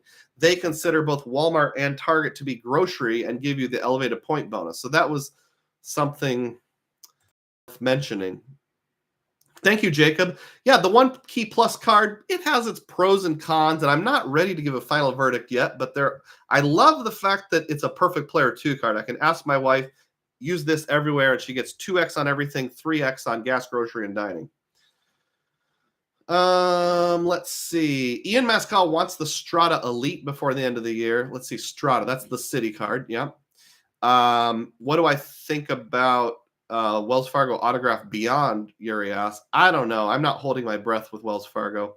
I actually was supposed to have a DUGROZ data point earlier in the show, and I just straight up missed it. I think I got into the luxury yachts too much. Wells Fargo added Virgin Red and Virgin Atlantic to their transfer partners 1-to-1. Is that exciting? Kind of. It's okay. I mean, cheap Delta flights, which are harder and harder to find. Sometimes you can use it for Flying Blue, but it's hard to get 4 tickets on one plane, but you can pull it off. Let's see. Guna Diver says, oh, hey, how you doing, Guna Diver? I'm not leaving City either. The STYP main reason. I don't know what that stands for. Huge earner, easy transfer points with Strata Premier. STYP. Is that one of those like Sears type cards? Jacob W is here. How you doing, Jacob? I just got back from Japan. Churned out the City Platinum Select and Barclays Aviator Red to get free flights. Was really nice. That's awesome. Okay, I think in this is relation to if you had to give up all but one card forever, City Strata Premier, but I'll go with the US Bank Altitude Reserve. Robert says got to be the Altitude Reserve. Andrew Beach says Wells or City, discuss amongst yourselves. Ryan says, I'm thinking I might go with my username Flying Ryan instead of Ryan 31310. I have no idea why I'm just Ryan on live chats. I don't know, but now that I think about it, I remember you said I'm supposed to say 31310. It's your anniversary. Thank you. Counter Everything says, with real-time rewards, you still get a 1.5 as a base rate. Oh, that's true. Yeah, so even if I do go to a restaurant and have to pay with my Altitude Reserve, I'm still getting 1.5, kind of. Robert J says, in the real world, there are plenty of no-fee 3x dining cards. Absolutely. I don't have it with me, but I keep my Freedom Flex with me for just such a reason. Rodrigo Mendez says, when you play the Ink Train, do you cancel your previous ink cards when you move on to the next one or just accumulate them nonstop? I haven't done full-blown Ink Train yet. I've only done the half-speed ink yet. What I have done so far is I will keep no more than 3 alive at a time. So like if I'm needing to, like let's say I have 3 open and I need to get another one, I will cancel 1 and then reopen. So no more than 3 per person at a time is my rule of thumb. Is it necessary?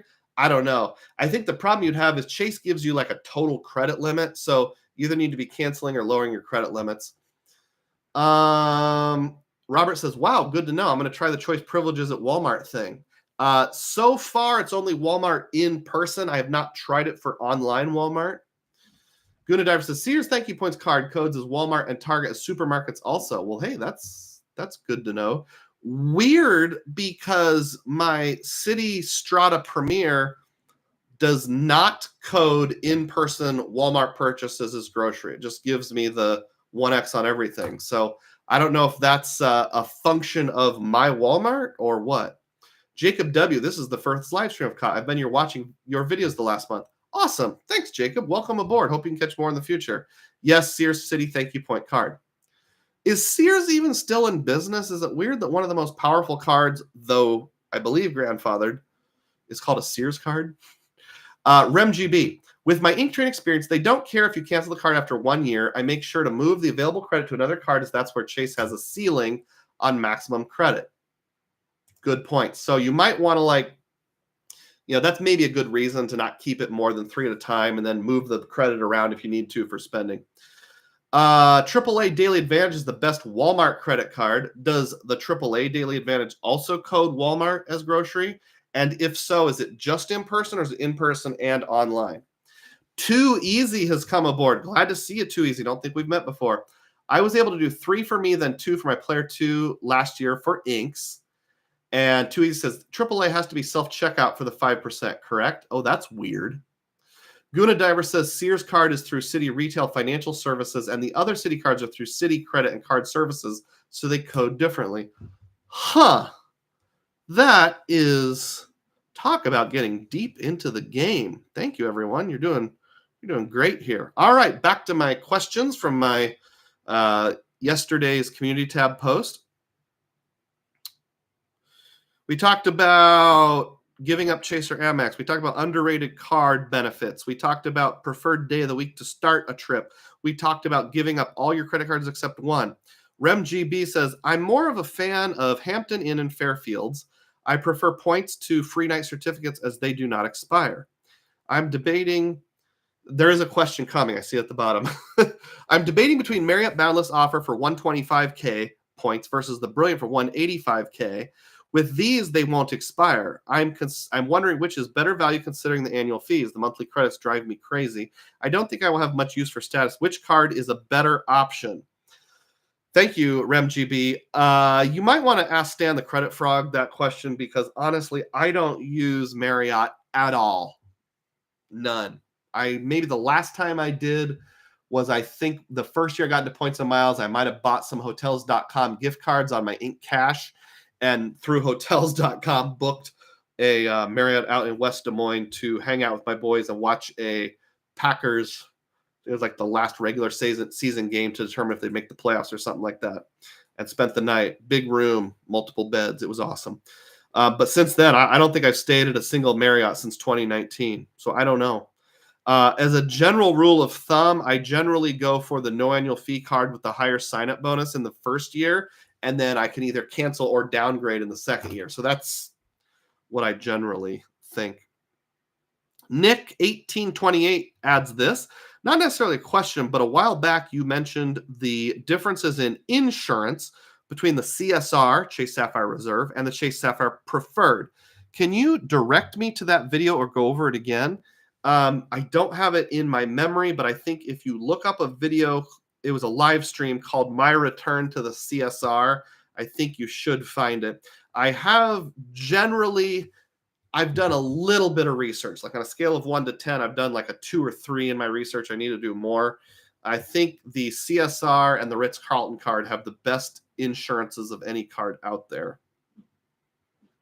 Xavier ID asked this question. What is the most creative way you've ever used points and miles, or points and or miles? Thank you. I appreciate that. So there was a mention earlier of the trip that I took to Wales when I used cottages.com. And I'd like to share a few pictures from that because I just think, it's that good. Let me show all of them here. So I don't know. Can I drag directly into the... Oh, I can. Looky there. Looky, Mr. Wookie. All right. So here's my cottages.com cabin in Wales, the rolling hills of Wales. Now look at that picture to the right of the TV. It's a picture of a sheep. And you might think, why would they put pictures of sheep to each side of the TV? Well, folks, that ain't a picture. That's actually looking out the window. So we have the Welsh countryside. I loved this cottage. This is the favorite lodging I think I have ever stayed in my entire flippin' life. This back here, these are doors that open really wide. Like you can push them all the way up to the side, and you like roll away doors. You got this hill in the background. There were no bugs. It was in like the low 70s every day. It was just chef's kiss. You had a combined washer dryer. Here's the doors open. What you get, you just look out your window at that. Look at that. They had a heated towel rack in the bathroom. There was this balcony you could go up on. The weather was the best weather in the entire world.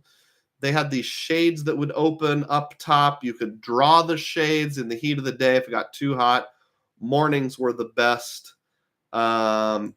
Here's what the road looked like leading up there. I mean, doesn't this just look like, an episode of All Creatures Great and Small. There was this pub nearby. There were alpacas out the window. I got this flippin' amazing cheeseburger at the pub down the road. I mean, try beating that. So I'm going to declare that to be my most creative use of points and miles ever, cottages.com, because the only place you can use it is in the United Kingdom. And I had to transfer my points from Wyndham to cottages.com to book it. I don't know if it would have the same amount of value now that it did before, now that they've put a cap on how much value you can get. Honorable mention. So even though I love my Wyndham card, I've only used Cottages/Vacasa 3 times ever. There might be one coming up this fall to be determined. When I went to the Salamander Resort in Northern Virginia, just outside of Washington, D.C., I transferred choice points. I did transfer choice points. Wells Fargo and Citi to choice to preferred hotels, or use choice to book preferred hotels. And on the choice side, it was over 3 cents per point. First and only time I've ever stayed in a true 5-star resort, and it was really awesome. Unfortunately, that's probably a trick I will never be able to do again because they have severely devalued those choice hotels. When I got it, it was $55,000 per night for that Salamander. It went up to like $77,000, and now it's up to $95,000 every single night, whole calendar year. I'm reading some comments on the side here. Counter Everything says Verizon codes Walmart as grocery, supposedly. Girlfriend says Discover codes Target as grocery. Clairvoyant says, I don't know who said that the AAA has to be self-checkout. I'll show proof later that doesn't have to be. Awesome. I mean, we'll take your word for it. Yuri has the Sears card and loves it. You're making me jealous because I can't get any more. Too Easy says, does Walmart have to be a super center? I only got 1%. I'll need to do more data points. I'm sorry about that. I don't know the answer to that. Jonathan Davis said, do you remember how far ahead of that Wales stay you booked it? I don't. It was more than 3 months though. So it was in late June, maybe into July of 2023. And I booked it somewhere between October of 22 and like March of 22. Guna Diver says, can't see your screen. I apologize. Did I show all those pictures and literally no one saw it? Hopefully you saw some of them. Professor X says the CSR has the best protections. Interesting, the CSP has better protections than cards with higher annual fees. Some more people talking about thank you points on those discontinued cards. Robert says this stream is fine on my phone, but keeps locking up on the YouTube TV app. You're not the first person to say that. I've heard other people say if you watch on the YouTube TV app, like on a TV, that it causes problems. Sorry about that. Next question. Nick1828 says, what's your view on Southwest announcing their new seating, and what changes or new benefits do you think that Southwest cards will come with the new seating? I'd like to see free seating selections with any Southwest cards at a minimum. So what's my view on it? I am a big fan. I have a love-hate relationship with Southwest. The part that I love is sometimes the price is right.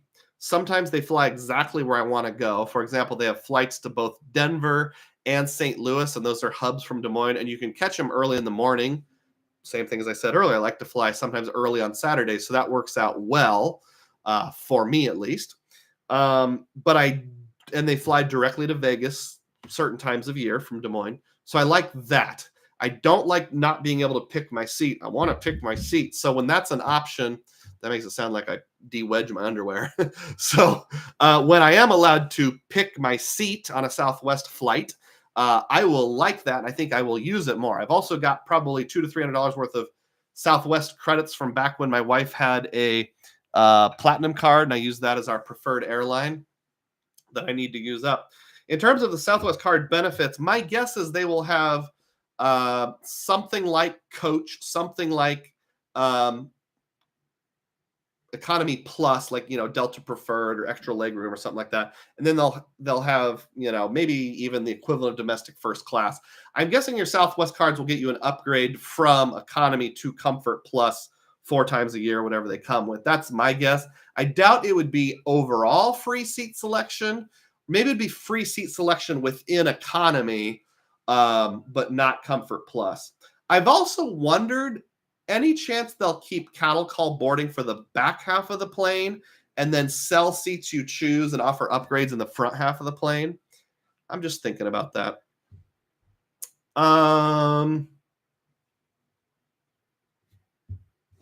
Oop, my phone locked.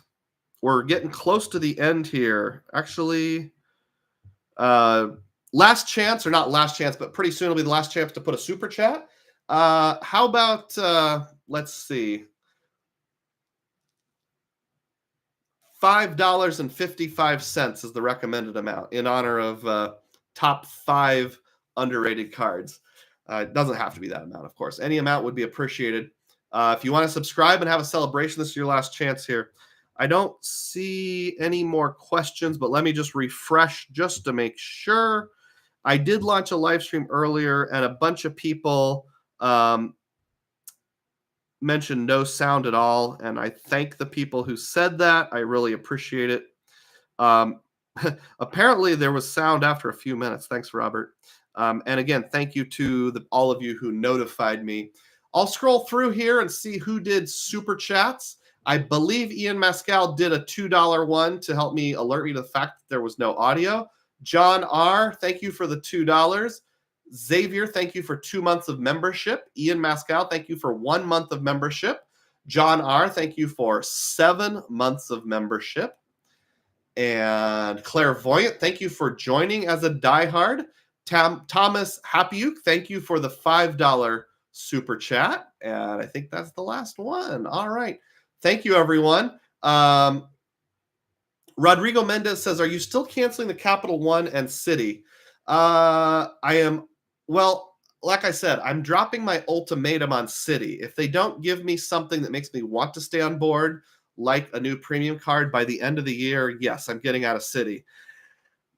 Capital One, I'm probably planning to keep because I stopped at the Capital One Lounge in Denver on the way back from New Orleans, and I loved it so much. I got to take a shower that I'm like, oh, maybe I can't cancel it. So I'm still thinking through Capital One. Thank you for asking. I really do want to simplify because I'm back up around, after getting down to like 27 credit cards, I'm back up to like 31, 32 now. Me plus Player 2 put together. And as always, you know, I haven't paid a penny in credit card interest since before 2019. So it's not like a spending addiction. It's just a benefits thing. Yeah, if you have any suggestions, let me know. Guna Diver says, my second favorite card is Wyndham Rewards Earner Business Card. Boy, after looking at these pictures from Wales, I feel like I need to get back on board with my Wyndham. Here's the outside of that pub. They did have an electric vehicle charger, which I didn't use, but it was available. They had a microwave, fish and chips for my wife. It was actually gluten-free fish and chips. The nearest town is called Payne's Castle. Here it is in both English. Castle Payne is Welsh. That's the world's worst Welsh accent, by the way. And then in English at the bottom. Funny picture time. Here's the least private bathroom ever. So imagine standing here and washing your hands while the guy like 12 inches away is peeing with no dividing wall. And then this is what I ate. I actually ate lamb. My son had the burger. I had lamb, and it was flipping awesome. All right. So there we go. Yuri says, my other favorite cards are the Altitude Reserve, Ink Cash / Ink Plus, Custom Cash, Prestige, and the AT&T AM card. All right, well, we're going to end it there. Thank you, everyone, for joining in. I appreciate it. Thank you for being a part of my live streams. Thank you especially to the DUGROZ Diehards. I hope that you have enjoyed it. If you're watching this after the fact, put a comment down below. Let me know what your 5 underrated cards are. And as always, may your spending be frugal and may your points be plenteous. Thanks for watching, everyone.